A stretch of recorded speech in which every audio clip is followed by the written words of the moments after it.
Hi, എൻ്റെ പുതിയൊരു വീഡിയോയിലേക്ക് സ്വാഗതം. ഇന്ന് എന്നോടൊപ്പം ഉള്ളത് ഒരു യുവ സാഹിത്യകാരി സന്ധ്യ പലേരിയാണ്. പതുക്കെ പതുക്കെ ചുവടുകൾ വെച്ച് പടവുകൾ കയറി വലിയ പ്രശസ്തിയിലേക്ക് നടന്നെടുത്തുകൊണ്ടിരിക്കുന്ന ഒരു യുവ സാഹിത്യകാരി. അപ്പോൾ നമുക്ക് സന്ധ്യയോട് സാഹിത്യവുമായി ബന്ധപ്പെട്ട ചില കാര്യങ്ങളൊക്കെ ചോദിച്ചറിയാം.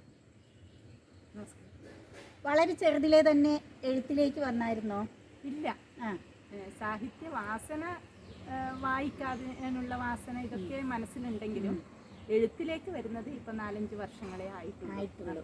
സജീവമായിട്ട് വന്നത് ഇപ്പോഴാണ്. ചെറുപ്പത്തില് കുഞ്ഞെഴുത്തുകളൊക്കെ എഴുതുമായിരുന്നെങ്കിൽ ആരും അങ്ങനെ ആരെയും കാണിക്കാനുള്ള ഒരു ധൈര്യം ഉണ്ടായിരുന്നില്ല. അതുകൊണ്ട് തന്നെ ഒരു പ്രോത്സാഹനവും ഇല്ല. ഞാൻ എഴുതുന്നുണ്ട്, അത് അങ്ങനെ ഒരു വാസന ഉണ്ടെന്ന് കാണുമ്പോൾ തിരിച്ചറിഞ്ഞില്ല. അപ്പൊ ഈ സ്കൂളിലൊക്കെ ടീച്ചേഴ്സ്, മലയാളം ടീച്ചേഴ്സ് പ്രത്യേകിച്ച് ഇത്തരം വാസനകളെയൊക്കെ തിരിച്ചറിഞ്ഞ് പരിപോഷിപ്പിക്കാറുണ്ടല്ലോ. ഉണ്ട്. അവിടെ ടീച്ചേഴ്സിനെ ഒന്നും കാണിച്ചില്ലായിരിക്കും. ഇല്ല, അങ്ങനെ ഒരു ചെറുപ്പം മുതൽ അങ്ങനെ ഒരു വാസനയൊന്നും പുറമേ വന്നിട്ടില്ല എന്ന് വേണം പറയാൻ. ഞാനിപ്പോ കല്യാണം കഴിഞ്ഞതിന് ശേഷം മുംബൈയിലേക്ക് താമസം മാറി. അവിടെ ഇങ്ങനെ മോള് സ്കൂളിൽ പോവും, ഹസ്ബൻഡ് വർക്ക് ചെയ്യാൻ കമ്പനിയിൽ പോവും. അങ്ങനെയൊക്കെ ആകുമ്പോൾ വീട്ടിൽ തനിച്ചിരിക്കുന്ന സമയത്ത് വായന നല്ലോണം ഉണ്ടായിരുന്നു. ഞാൻ നാട്ടിൽ വരുന്ന സമയത്ത് ഇഷ്ടപ്പെട്ട ബുക്കുകളൊക്കെ എടുത്തിട്ട് വായിക്കുന്നൊരു ശീലം ഉണ്ടായിരുന്നു. അങ്ങനെയാണ് ചെറുതായിട്ട് ഞാൻ പിന്നെ ഒരു ചെറുകഥ എഴുതാനും അങ്ങനെയൊക്കെ ഒരു. അപ്പൊ പിന്നെ അന്ന് മനസ്സിന്റെ ഉള്ളിൽ ഉണ്ടായിരുന്ന ആ സംഭവത്തെ ഒന്ന് തേച്ച് മിനുക്കി പുറത്തേക്ക് എടുത്തു. അങ്ങനെ പറയാം. കവിതകളാണോ കഥകളാണോ എന്താ കൂടുതലായിട്ട് എഴുതുക? ആദ്യം ഞാൻ തുടങ്ങിയത് ചെറുകഥ എഴുതാൻ വേണ്ടിയിട്ടാണ്. ഒരു 10ഓളം ചെറുകഥ എഴുതിയിട്ടുണ്ട്. പിന്നെ ഞാൻ മുഖപുസ്തകത്തിലെ സാഹിത്യ ഗ്രൂപ്പുകളിലേക്ക് എൻ്റെ ശ്രദ്ധ തിരിഞ്ഞത് അങ്ങനെയാണ്. കാരണം ഒരുപാട് എഴുത്തുകാരും അങ്ങനെയൊക്കെ. അജി എസ് കൊല്ലം എന്ന് പറഞ്ഞിട്ട് എൻ്റെ ഒരു സുഹൃത്തുണ്ട്. അപ്പോൾ അദ്ദേഹമാണ് എന്നെ സാഹിത്യ ഗ്രൂപ്പുകളിലേക്ക് ക്ഷണിച്ചത്. അങ്ങനെ ഒരുപാട് ഗ്രൂപ്പുകളിൽ മത്സരങ്ങളും അങ്ങനെയൊക്കെ വന്നപ്പോൾ പിന്നെ ചെറുകഥാ മത്സരങ്ങളും വരുന്നുണ്ട്, കവിതാ മത്സരങ്ങളും വരുന്നുണ്ട്. അപ്പോൾ എനിക്ക് കുറേ കവിതയൊക്കെ ഇങ്ങനെ ഇപ്പോഴത്തെ കവിതാ മോഡലിൽ കുഞ്ഞു കുഞ്ഞു കവിതകളൊക്കെ വരുന്നതൊക്കെ വായിച്ച് എനിക്ക് ചെറിയ ഐഡിയാസൊക്കെ മനസ്സിൽ തോന്നി തുടങ്ങി. അങ്ങനെ ഞാൻ കവിതയിലേക്കും എഴുതാൻ തുടങ്ങി.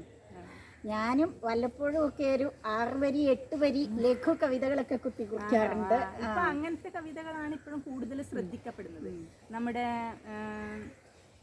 സാഹിത്യകാരന്മാർ, വലിയ വലിയ സാഹിത്യകാരന്മാരൊക്കെ, കുരിപ്പുഴ ശ്രീകുമാർ സാറൊക്കെ ഇല്ലേ, അവരൊക്കെ എന്ന് പറഞ്ഞാൽ ഇപ്പോൾ ഈ കുഞ്ഞെഴുത്തുകളെ വളരെയധികം പ്രോത്സാഹിപ്പിക്കുന്നുണ്ട്. കുറച്ച് നീളമുള്ള, കുറച്ച് ദൈർഘ്യമുള്ള ഒരു ക്യൂട്ട്സ് പോലത്തെ സാധനങ്ങൾ, അത് ഭയങ്കരമായിട്ട് അത് ഇപ്പം എല്ലാവരും മനസ്സിലേക്കും പതിയുന്ന തരത്തിലേക്ക് വരുന്നുണ്ട്.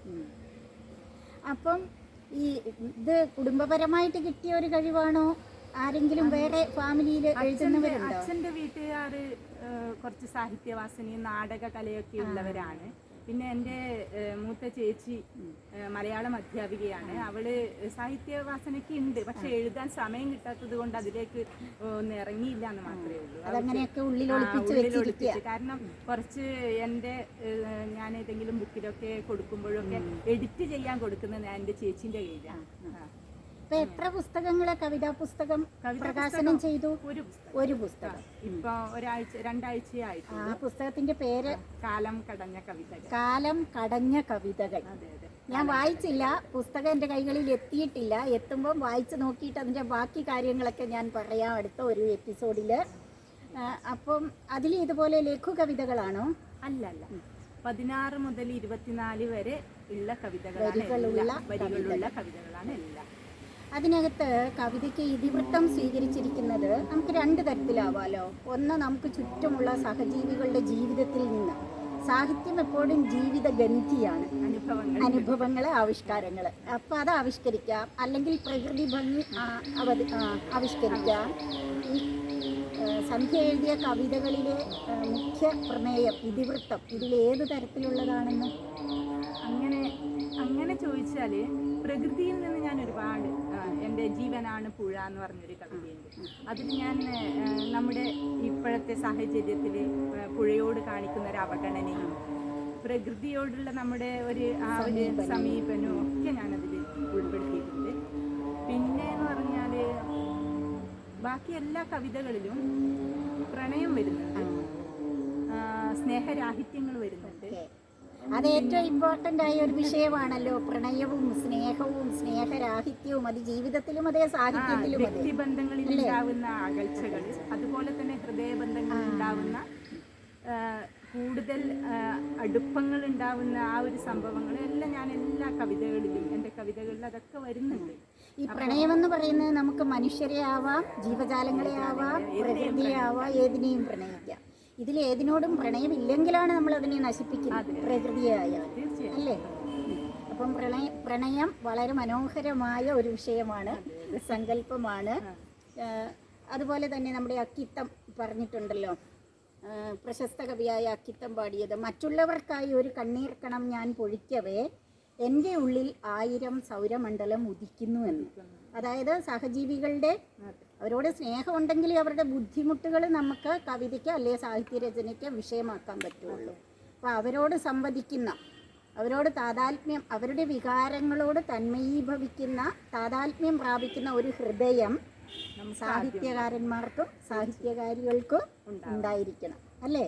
അല്ലാതെ സ്വന്തം കാര്യം മാത്രം നോക്കുന്നവർക്ക് ഒരിക്കലും നല്ല സാഹിത്യകാരന്മാരാകാൻ പറ്റും. നമ്മുടെ ചുറ്റുമുള്ളവരെ വീക്ഷിക്കുമ്പോഴോ നമ്മൾ മറ്റുള്ളവരുടെ ദുഃഖങ്ങളും സങ്കടങ്ങളായാലും സന്തോഷങ്ങളായാലും അതിൽ പങ്കുചേരുമ്പോഴും മാത്രമാണ് നല്ല സാഹിത്യ സൃഷ്ടി ഉണ്ടാകുന്നത്.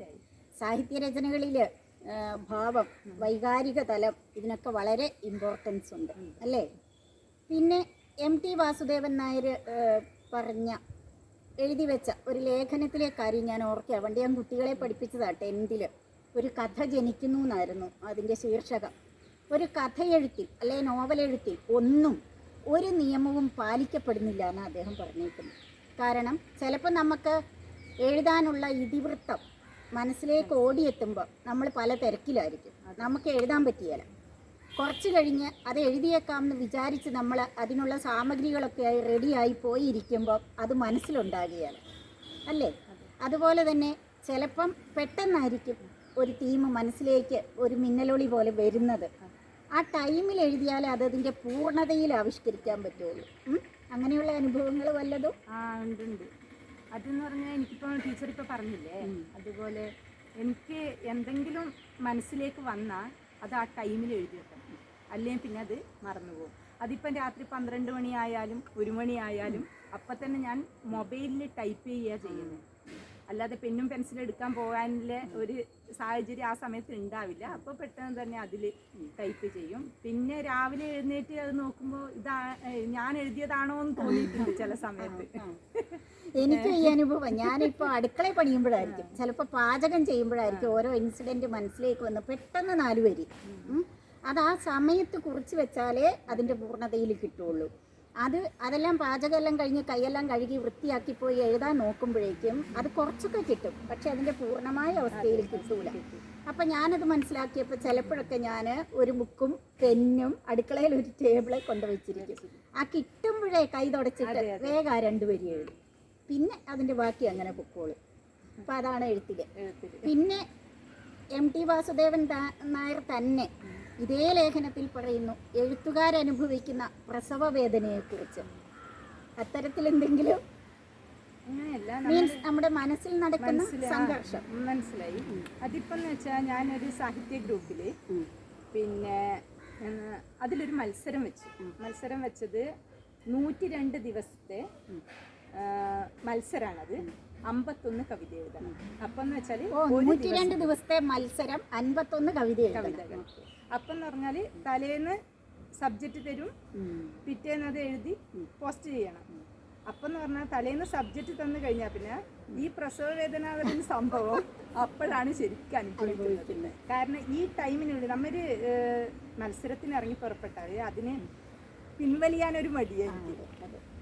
പെട്ടെന്ന് തന്നെ അതിൽ എഴുതി പോസ്റ്റ് ചെയ്യണമെന്നില്ല ഒരു ചിന്ത മാത്രമേ പിന്നെ മനസ്സിലുണ്ടാവും.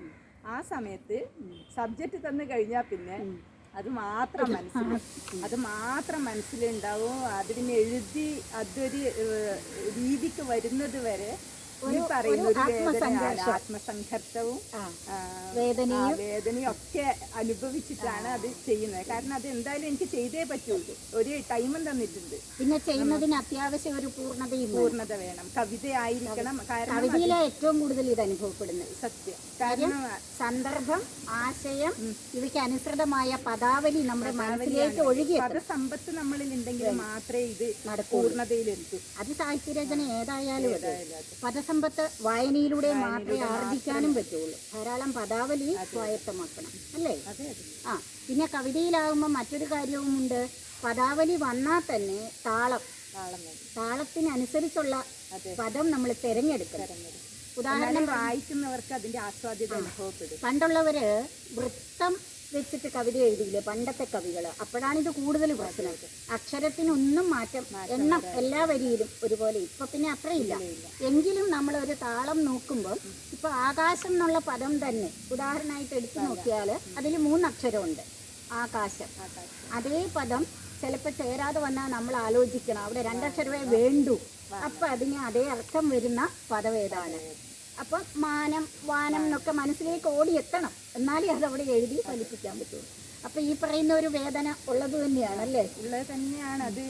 പിന്നെ ചില സമയങ്ങളിൽ മാത്രം, എല്ലാ സമയത്തും നമുക്ക് പറയാൻ പറ്റില്ല. അപ്പം എന്ന് പറഞ്ഞാൽ ഈ 51 കവിത എഴുതി ഞാൻ പൂർത്തിയാക്കി, അതിന് അക്ഷരജ്യോതിസ് പുരസ്കാരം കിട്ടി. അത് ഒരു വലിയൊരു സംഭവമായിരുന്നു. അതിനുശേഷമാണ് ഞാൻ കവിത എഴുത്തിൽ, എനിക്ക് ഈ 51 കവിതയൊന്നും എഴുതി കംപ്ലീറ്റ് ചെയ്യാൻ പറ്റുമെന്ന് ഞാൻ വിചാരിച്ചേ ഇല്ല. അത് സാധിച്ചു. അത് ഭയങ്കര സന്തോഷം. അത് ഒരു ആത്മവിശ്വാസം വർദ്ധിച്ചു, കവിത എഴുതാനുള്ള ഒരു ആത്മവിശ്വാസം വർദ്ധിച്ചു എന്ന് തന്നെ പറയാം. അതിലൂടെയാണ് അങ്ങനെ വന്നത് കവിത എഴുത്തിലേക്ക് കൂടുതലായിട്ട്. സംഭവം എന്ന് പറയാൻ കാരണം എന്നെ കൊണ്ടത് പറ്റില്ല എന്ന് ഞാൻ വിചാരിച്ചിരുന്നു. കാരണം പിന്നെ കുറേ ആൾക്കാരുടെ നമ്മളിപ്പോൾ എഴുതിയിടുമ്പോൾ അതിന് വരുന്ന റിവ്യൂ, അത് വായിച്ചിട്ട് അവർ പറയുന്ന അഭിപ്രായങ്ങൾ, ഇതൊക്കെ നമ്മൾ എഴുതാൻ ഒരുപാട് പ്രോത്സാഹിപ്പിക്കുന്നുണ്ട്. സാഹിത്യ ഗ്രൂപ്പുകളിലൂടെയാണ് സത്യം പറഞ്ഞാൽ എൻ്റെ എഴുത്തുകൾ ഇപ്പം വികസിച്ച് വരുന്നത്. ഏതൊക്കെ സാഹിത്യ ഗ്രൂപ്പിൽ അംഗമാണ്? ഒരുപാട്. ഫേസ്ബുക്കിൽ ഒരുപാട് സാഹിത്യ ഗ്രൂപ്പുകളുണ്ട്. ഇപ്പോൾ പറഞ്ഞ ഭാഷാ മലയാളം സാഹിത്യ ഗ്രൂപ്പ്, ചെറായി ഗ്രൂപ്പാണ്, പിന്നെ സൃഷ്ടിപദം, സാക്ഷി, പിന്നെ അങ്ങനെ ഒരുപാട്. ഞാൻ ഫേസ്ബുക്കിൽ കണ്ടിട്ടാണ് സന്ധ്യ ആദ്യം പരിചയപ്പെട്ടത്. ഫേസ്ബുക്കിലാണ് ഞാൻ സജീവമായി എഴുതുന്നത്. പിന്നെ ഈ ഗ്രൂപ്പുകളിലൊക്കെ തന്നെ കൂട്ടായ്മയായിട്ട് ബുക്ക് ഇറക്കുന്നുണ്ട്, പുസ്തകം പ്രസിദ്ധീകരിക്കുന്നുണ്ട്. അപ്പം എന്ന് പറഞ്ഞാൽ എൻ്റെ ഒരു കവിത അതിലുണ്ടാവും. അങ്ങനെ ഒരു 15ഓളം ബുക്കുകൾ ഇറങ്ങി. അങ്ങനെ ഒരു കവിത ഒരു കവിതയുള്ള ഒരു 15ഓളം ബുക്കുകൾ, മറ്റുള്ളവരെല്ലാം കൂടി എഴുതുന്ന കവിതകളുടെ സമാഹാരം വെച്ചിട്ട് പബ്ലിഷ് ചെയ്യുന്ന പുസ്തകങ്ങൾ അല്ലേ? അതിൽ സന്ധ്യയുടെ ഒറ്റ കവിതകൾ, അല്ലാതെ കവിതാ സമാഹാരമായിട്ട് ഈ ഒരു പുസ്തകം മാത്രം. കാലം കടഞ്ഞെടുത്ത കടഞ്ഞ കവിതകൾ. ചെറുകഥ പ്രസിദ്ധീകരിച്ചിട്ടില്ല. 10ഓളം ചെറുകഥകൾ എഴുതിയിട്ടുണ്ട്. അതോ ഒറ്റയായിട്ട് പ്രസിദ്ധീകരിച്ചിട്ടുണ്ടോ? ഇല്ല, അങ്ങനെ പ്രസിദ്ധീകരിക്കാൻ പറ്റുന്ന ഇതായിരുന്നില്ല അത്. കാരണം കുറച്ച് ചെറുകഥയല്ലേ, ചെറുകഥയാകുമ്പോൾ ഒരു ചെറുകഥ വെച്ചിട്ട് പ്രസിദ്ധീകരിക്കാൻ പറ്റില്ലല്ലോ. പക്ഷെങ്കിൽ ഇതുപോലെ ചെറുകഥാ സമാഹാരത്തിൽ എല്ലാവരും ഉള്ള കൂട്ടായ്മയിൽ എൻ്റെ കഥ വന്നിട്ടുണ്ട്. മൗനം എന്ന് പറഞ്ഞൊരു കഥ കേരളത്തനിമ എന്നുള്ളൊരു പുസ്തകത്തിൽ വന്നിട്ടുണ്ട്. പിന്നെ എന്താ പേര് എനിക്ക് ഓർമ്മയില്ല, വേറൊരു ഒന്നിലും കൂടെ വന്നിട്ടുണ്ട്. അങ്ങനെ 2 ചെറുകഥ പ്രസിദ്ധീകരിച്ചിട്ടുണ്ട്. പിന്നെ മുംബൈ ജാലകം എന്ന് പറഞ്ഞിട്ട് ഒരു ഓൺലൈൻ മീഡിയ ഉണ്ട്. അതിൽ കഥയും കവിതയും ഒക്കെ. മുംബൈ എന്നുള്ള വാക്ക് ഇങ്ങോട്ട് പറഞ്ഞപ്പോഴാണ് പ്രേക്ഷകരും കൂടി അറിഞ്ഞോട്ടെ, സന്ധ്യ മുംബൈയിലാണ് താമസിക്കുന്നത് അല്ലേ? ഹസ്ബൻഡും കുട്ടിയൊക്കെ അവിടെയാണ്. ഇപ്പോൾ കുറച്ച് പ്രോഗ്രാംസ് ഉണ്ടായിരുന്നു ഈ പുസ്തക പ്രകാശനവുമായി ബന്ധപ്പെട്ടിട്ട് വന്നതാണ്. അതെ, എന്നും ഞാൻ കാണാറുണ്ട് സ്റ്റാറ്റസിലൊക്കെ, ഒന്നെങ്കിൽ കവർ പേജ് പ്രകാശനം അല്ലെങ്കിൽ പുസ്തക പ്രകാശനം. അപ്പം എനിക്ക് തോന്നി കുറച്ച് പ്രശസ്തിയിലേക്ക് പടവുകൾ വെച്ചുകൊണ്ടിരിക്കുകയാണെന്നുള്ളത്. അതുകൊണ്ടാണ് ഞാനൊന്ന് നേരിട്ട് സംസാരിക്കാമെന്ന് വിചാരിച്ചതും. സന്തോഷം അല്ലേ, കാണാൻ കഴിഞ്ഞതിൽ സന്തോഷം. അപ്പോഴേ ഇനിയും നല്ല നല്ല കവിതകൾ ഉണ്ടാവട്ടെ. ബാലാമണിയമ്മ, സുഗതകുമാരി, ഇവരെ പോലെയൊക്കെ വളരെ പ്രശസ്തി ആർജിച്ച ഒരു കവയിത്രിയായി ഭാവിയിൽ പടവുകൾ കയറട്ടെ. ഈശ്വരൻ അതിനെ അനുഗ്രഹിക്കട്ടെ എന്ന് ആശംസിക്കുന്നു കേട്ടോ. അപ്പം ഇത്രയും സമയം സഹകരിച്ചതിന് വളരെ നന്ദി. ഇനി നമുക്ക് കാണാം.